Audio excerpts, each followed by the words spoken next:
खुलुमबाय दिनै सानसेनि रादाबखौ फरायदों आं किलिखां ब्रह्म माहारियारि मानास हाग्रामायाव फिन गिख्रंथाव जाथाय मैनि सौनायाव सासे सुबुंनि गोब्राब जोखोम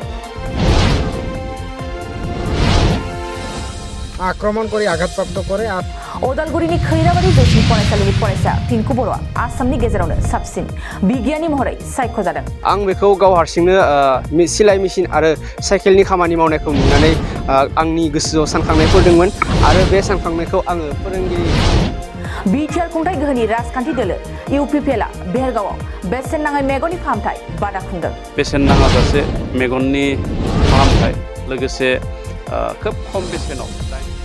बाक्सा जिल्लानि बेलस्रि गामिनि अन्थाइ देनानै जाग्रा जरासे बोराय बुरिया सरकारनिफ्राय जेबो अनसुंथाय मोनैनि दुखु फोरमायदों पेन्सन पाइছে না পাওনা ও পাইছে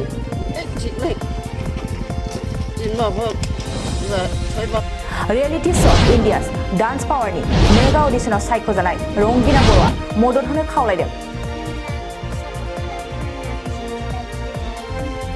सनितपुरनि सारिदुवार गणेशपुरी गामिनि महेन बसुमतारीनि फिसाज्ला दावहारु बसुमतारीया गोमानानै दं आंनि मबाइल नाम्बारखौ लानानै जेन आंनि फिसाखौ मोनबा माने फथायहरनो हागोन होननानै आं ग्रेट हार्ट दालिगाव आनएमप्लय एसोसिएशना बङाइगाव रिफाइनारि हाबग्रा गेटनि लांगोनायाव धरना होदों সুযোগ সুবিধা যিখিনি আমি পাব লাগিছিল সেইখিনি আমি বিগত আমি এইখিনি বছৰত আমি দেখা নাই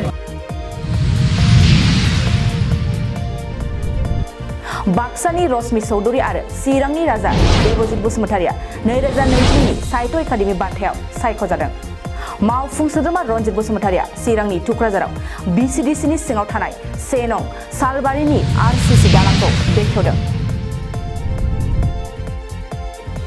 बाक्सानि मुसुलपुर दिगलदङा कुवारि सकनि लामायाव गोदानै बानायनाय दालांखौ लानानै रायजोफ्रा जेंनायाव गोग्लैदों এটা কালভাৰ দি ৰাইজক অহা যোৱাৰ সুবিধা কৰি দিব লাগে दिनै सानसेनि रादाबा एसेनोसै गोजोन्थों